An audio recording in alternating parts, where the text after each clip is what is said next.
What's going on, fellas? Good evening. Hope everybody's doing well. It's your guy Jimmy here in Chicago.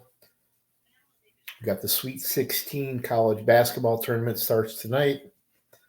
I'm going with the Fighting Illini all the way, but I know they got a tough task ahead with UConn, number one seed. UConn will probably win it all.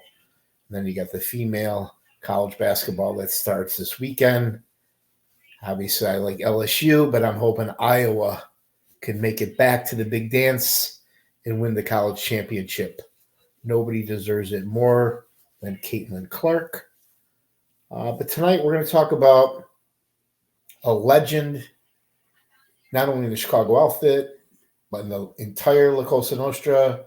You got Tony Accardo, a.k.a. Joe Batters, JB, or his close friends called him Joe. We're going to talk about some of the murders he participated in and a few other murders that he ordered. Now here's this man needs no introduction. You got Tony Accardo, and don't let his handsome looks fool you. You're looking at one of the richest, most powerful, most dangerous man in the country back in the 1960s, 1970s, 1980s. He was the boss and the consigliere of the Chicago outfits. And like Sam Bolpendenzo, a defendant the Mike Sarno trial, said on tape in court that Tony Accardo made millions. One of the lawyers said Accardo and the outfit made more money than U.S. Steel, hundreds of millions of dollars, without ever selling narcotics. Tony Accardo goes back to the Al Capone days, rose to the ranks of the Chicago outfit and surrounded himself with very smart leaders, men like Sam Battaglia, Paul Ricca, Jack Guzak, Gus Alex, and others. He did this all while keeping a very low profile, and he schooled the guys that took over the reins after he retired for them to keep their head down, to stay off the government's radar, and not act like John Gotti and some of the guys in nonsense that was going on in Detroit.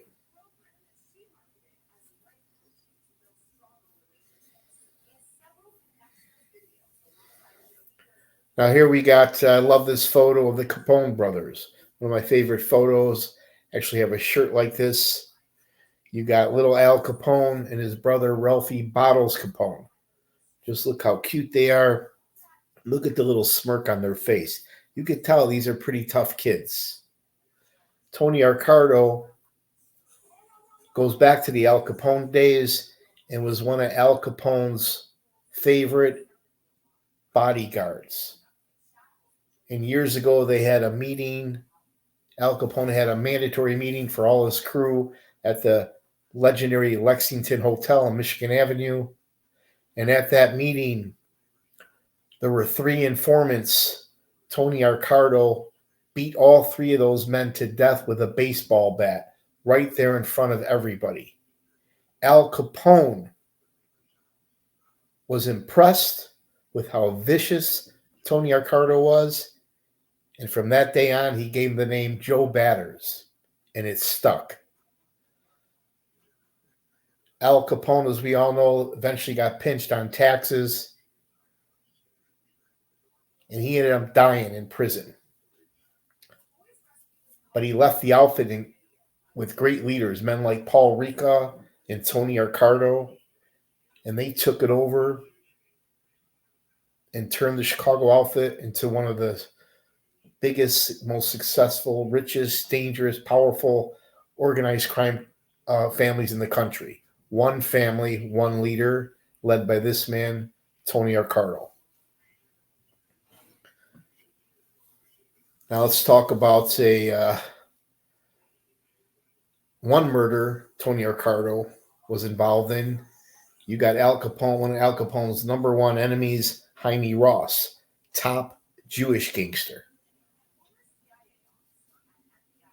Tony Accardo and his crew pulled up to the Holy Name Cathedral famous church that I go to, and many of us go to, right there in Chicago Avenue, and machine gunned down Haime Weiss and one or two other Jewish gangsters, killing them right there on the spot.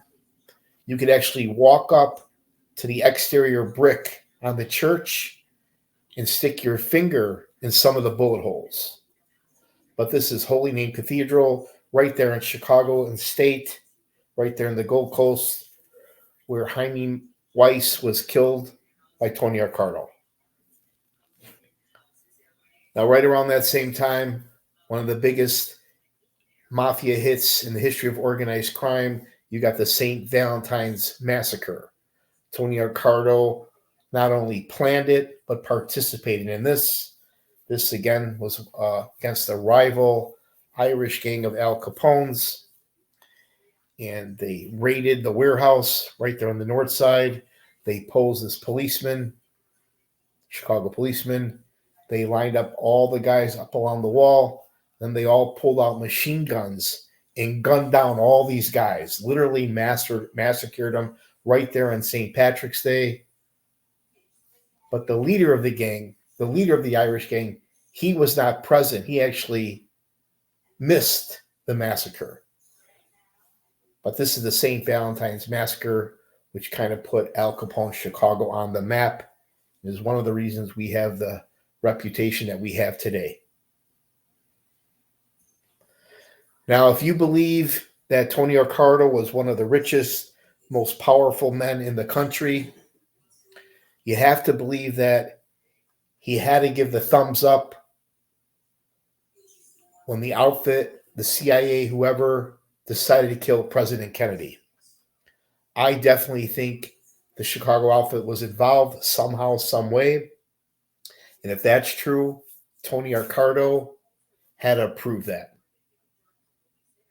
This is a famous photo where you could see Jackie O actually reaching to the back of the car, trying to grab Jack Kennedy's brain, what was left of it. But what do you guys think? Do you think Tony Accardo and the Chicago outfit had anything at all to do with President Kennedy's assassination? Same goes for Hoffa. As we all know, Chicago had major influence in the unions. Hoffa would not back down. He would not listen. He could have easily retired with his grandchildren. He had millions of dollars. Obviously, Hoffa's body has never been found to this day, one of many unsolved murders and mysteries of organized crime in America. And I'd like to believe that Tony Accardo had a say-so in the Hoffa disappearance as well. Not sure how much the outfit was involved, if any, but I guarantee you, a powerful man like Tony Accardo, they had to seek his advice or get an approval on to take out the president of a union. What do you guys think? Now here you got Chicago outfit associate, another Jewish gangster. You got Manny Scar. This guy owed Willie potatoes, and another high-ranking outfit guy hundreds of thousands of dollars. He was also considering becoming an informant, or suspected of becoming an informant, and he mishandled a lot of the mob's money. He owned a lot of mobbed up nightclubs, bars, and restaurants. And Tony Accardo ordered this man to be killed, and he gave it to Joey Lombardo. Tony Accardo and Joey Lombardo were very close, and that was Joey's first piece of work, according to the government. Joey Lombardo, an accomplice, shot and killed Manny Scar right in the front hallway, front corridor of his high-rise building on 3800 North Lakeshire Drive. First shot him in the cheek on the right side. Second shot hit him right under the eye. Third shot got him in the neck. Fourth shot right to the chest. And the last shot right to the knee. Alleged trigger man was Joey Lombardo, and one of many hits that Tony Accardo greenlighted. Now here's another high-ranking Chicago outfit that they found in the Atlantic Ocean, right outside Key Biscayne, right there outside Fort Lauderdale and beautiful Miami. When they opened up the 55-gallon drum, there was a very dead Johnny Roselli. Roselli was linked to the President Kennedy assassination and a very close friend of Sam Giancana. For a high-ranking guy like Roselli to get killed, they were probably concerned that he had a lot of information to give. Tony Accardo, boss of Chicago outfit, Consigliere, obviously ordered Roselli hit. Here's another guy, Mad Sam DeStefano. I'll never forget when they played the tape of Samuel Volpendenzo telling stories about Mad DeStefano, how he took him into the basement. He said, "Come here, Dago, you want to see something?" Samuel Volpendenzo also said that Tony Accardo made millions of dollars, which is true. But the Chicago outfit, Tony Accardo, had enough of Sam DeStefano's bullshit and antics. He was drawing a lot of heat, a lot of press. He was literally writing President Johnson letters, making a fool of himself in court. So they set him up. His own brother, Mario DeStefano, and Tony Spalatro set him up, saying they found the one snitch that the crew was looking for.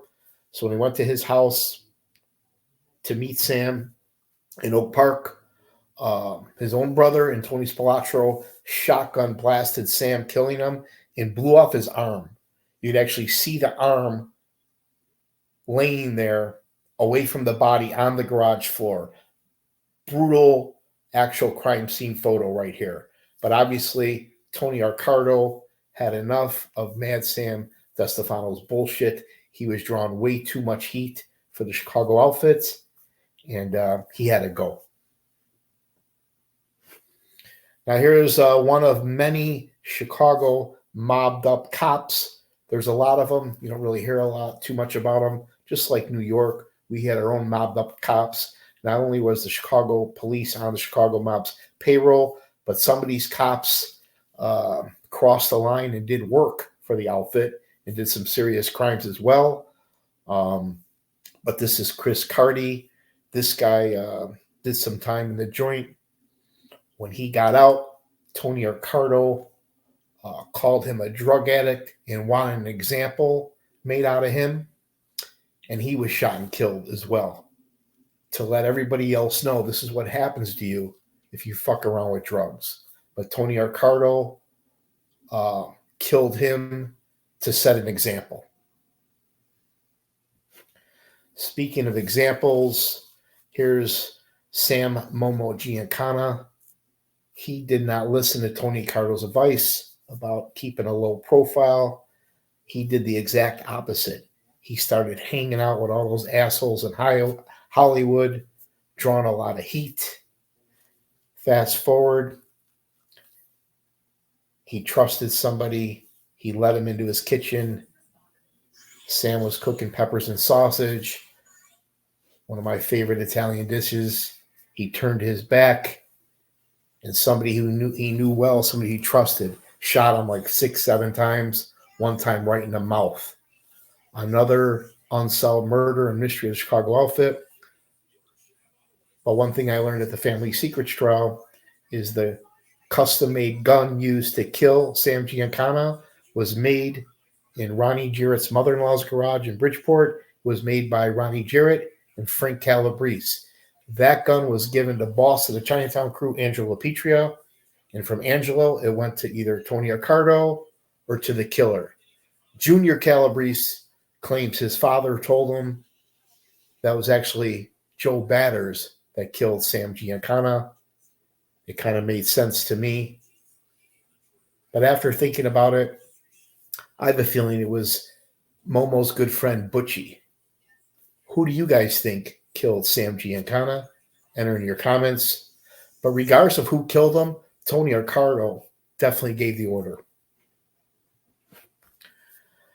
Now here's another guy, victim of the Chicago outfit. This was one of the 14 murders discussed in great detail at the Family Secrets trial. I think it was in the early 70s. You got Danny Seifert. He was a businessman, young family man, But he was in business with the wrong guys. He was in business with Joey Lombardo, Tony Spalatro, Milwaukee Phil, and others. Like Hoffa, he was warned repeatedly to back down, but Danny wouldn't listen. And the motive in the Danny Seifert murder was huge.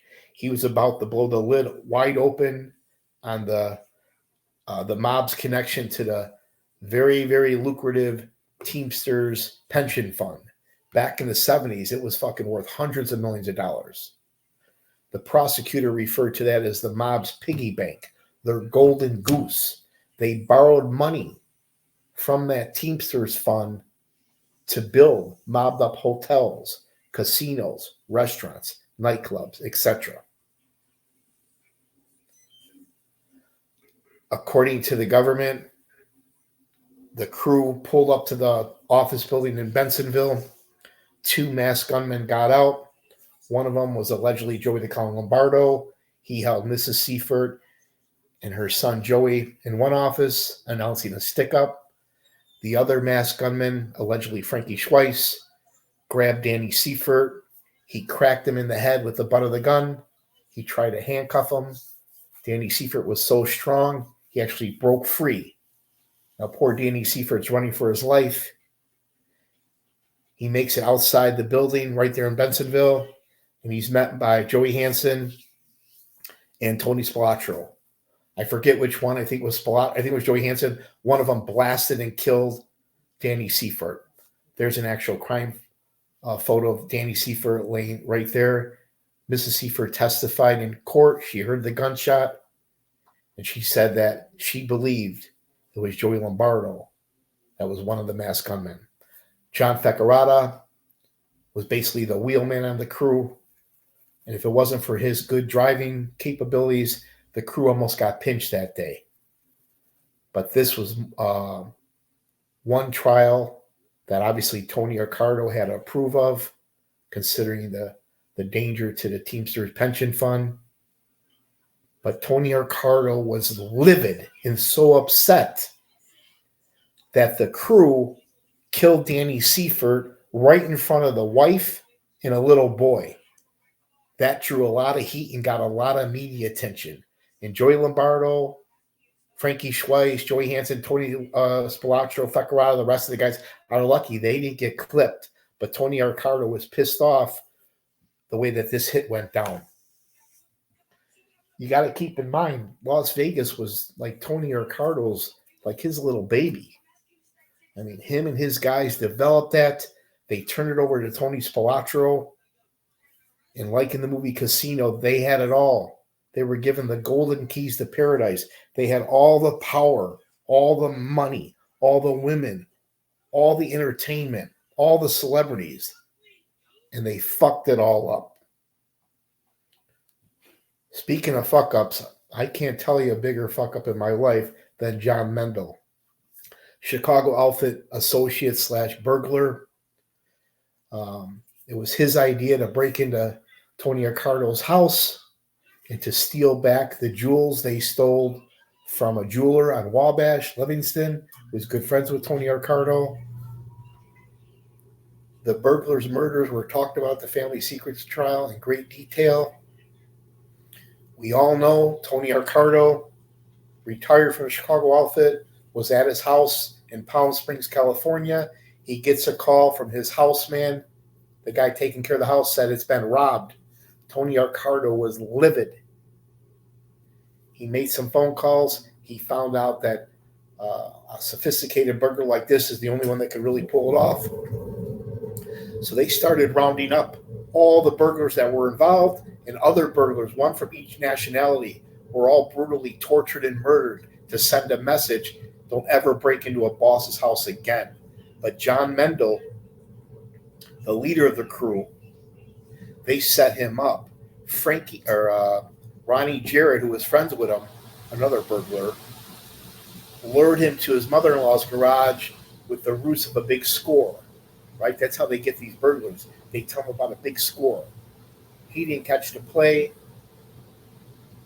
When he arrived at Ronnie Jarrett's mother-in-law's, he was jumped by Frank Calabrese, Nick Calabrese, boom bombed the crew. They jumped him.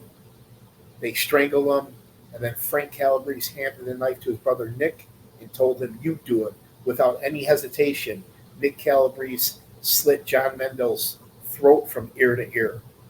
But this is one of about 6 to 8 victims that were brutally tortured and killed by breaking into Tony Accardo's house.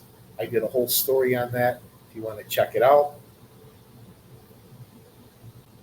Now, we all know what happened to these two guys, Michael and Tony Spalatro. The movie Casino did a really good job telling the story, but they got the killing of it wrong.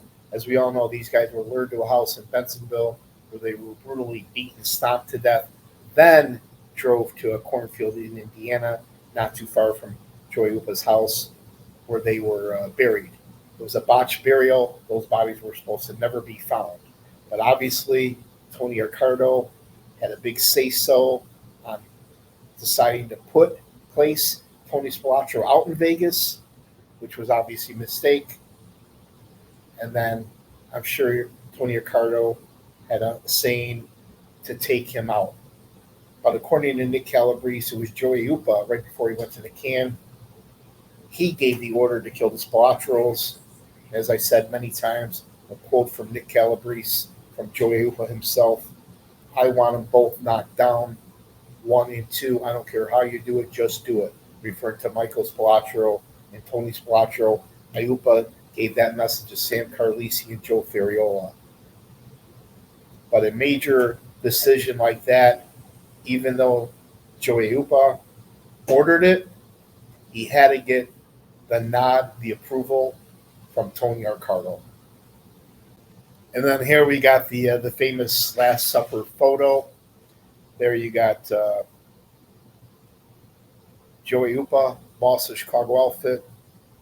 Next to him, the little guy, you got Dominic DeBella. They were having a going away party for him because he was dying. Next to him, you got boss of the Rush Street crew, Vince Solano. Next to him, boss of Chicago Heights crew, Al Pilato. Behind him, the very classy dresser, Jack Cerrone, Iupa and Tony Accardo's right-hand man. Standing up, the only guy in the suit, Joey the Clown Lombardo. The government thinks that this photo was the actual making ceremony of Joey, but Joey denied it.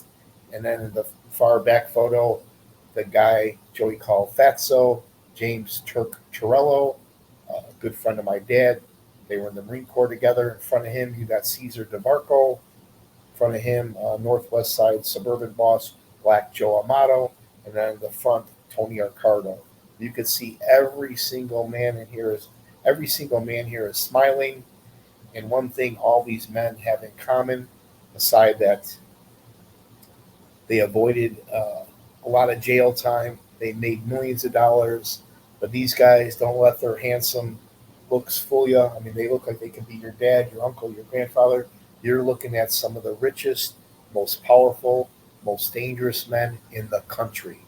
This is the leader, the upper echelon of the Chicago outfit, led by one of the most powerful bosses, Tony Accardo. This man never took an indictment, never spent one night in jail.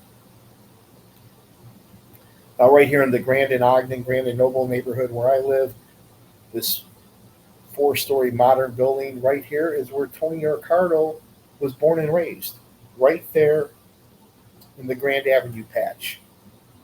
As we all know, Kozo lives right across the street. Joey Lombardo was a few blocks away.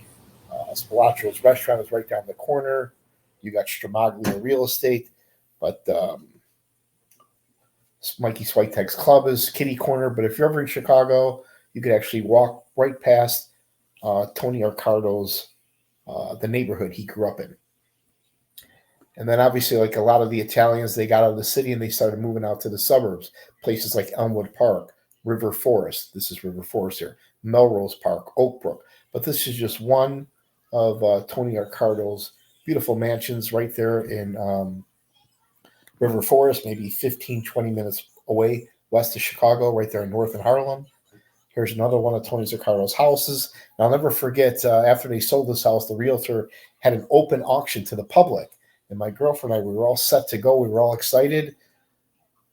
but we got lost. We couldn't find the house. We got in a big fight. She lost her fucking purse, and we ended up not going. But can you imagine being inside Tony Ricardo's house and having the access to buy certain memorabilia, furniture, and trinkets?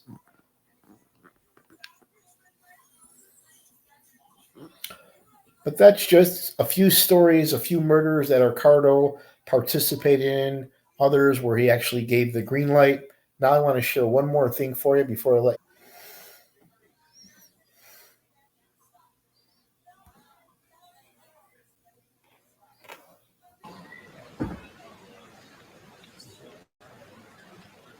Take it from there. I'll wait.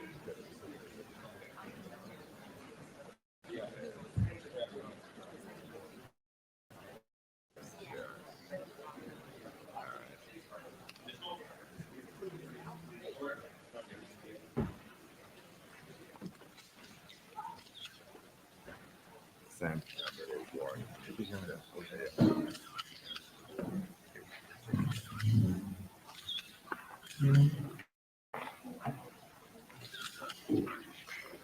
Oh. Mr. Wall, Do you have a seat behind the witness table first, please? why don't we let him take the picture? The stills right now. I tell you, as long as you're seated there, why don't we go ahead, let him take the stills, and then when they finish that, we can proceed with the first witness.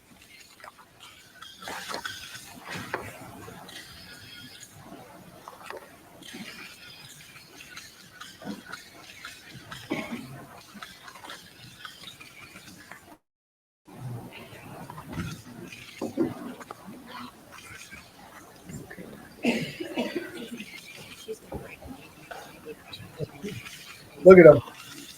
You're looking at one of the richest, powerful men in the world. Okay, sure, thank you.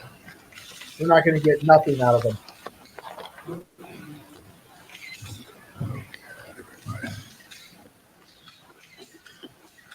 His gangster days are well. I'd ask the photographers to clear the well now, please. Here. Mr. Waltz, we will come to order in just a minute, but we do have a prior witness, so we would ask you to take the seats in the front row.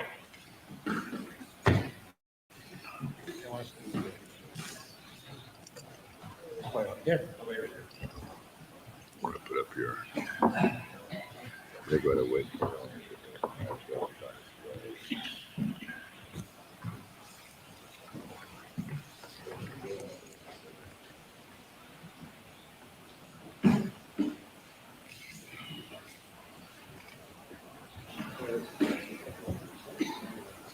Now that lawyer, that's Carl Walsh. Actually seen him representing Gus Alex in the early 1990s. So he was a top criminal defense attorney. Your efforts, Mr. Ross. Now listen to Ricardo's voice. No, I share the sentiments by the Instead Senator of of New Senate Hampshire. hearing Appreciate very much your efforts. Very helpful. back in 1984. Thank you, Mr. Ross. Thank you, Senator. Well retired. Mr. Arcado, will you please come forward with your attorney? Big waste everybody's Would time. you please remain standing?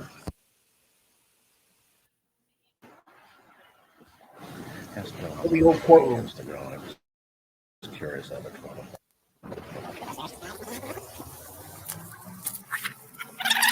Pass down to the witness what has been marked as Exhibit 4 for identification.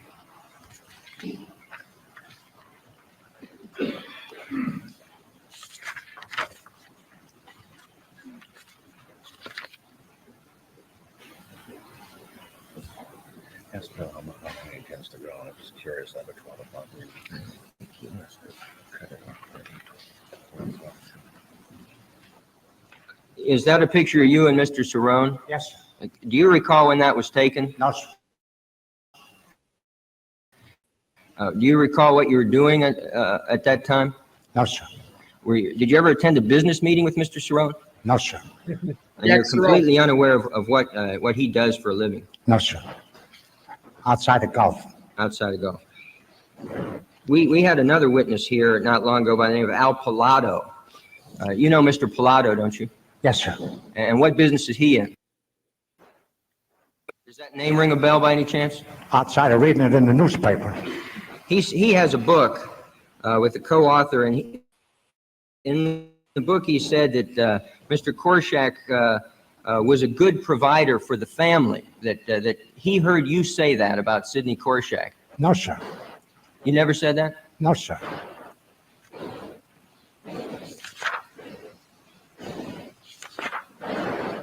Tony Ricardo's very polite with his answers, keeping his cool, denying everything.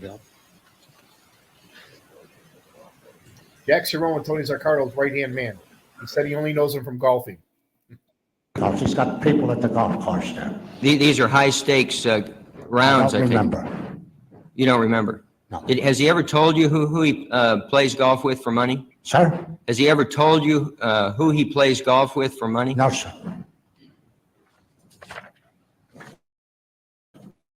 Mr. Chairman, I'd like to pass down to the witness what has been marked as Exhibit 4 for identification.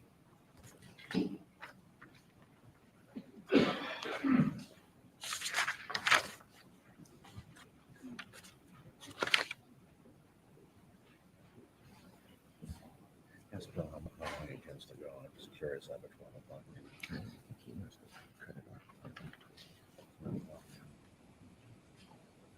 Is that a picture of you and Mr. Cerrone? Yes, sir. Do you recall when that was taken? No, sir. Do you recall what you were doing at that time? No, sir. Did you ever attend a business meeting with Mr. Cerrone? No, sir. Thank What you wanna land? Wherever that's at.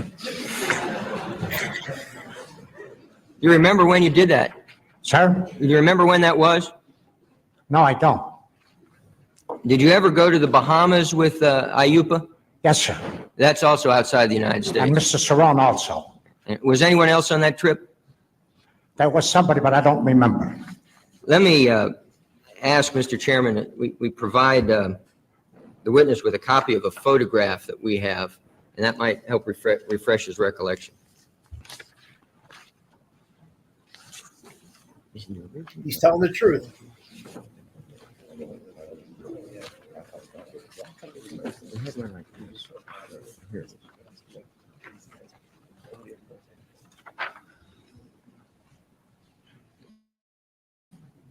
Let me ask the clerk to give you the original photograph. It's a little more clear.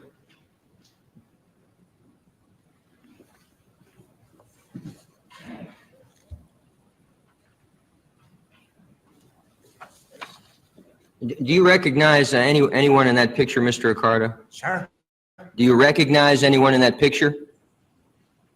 I recognize myself and the back of Joey Ayupa.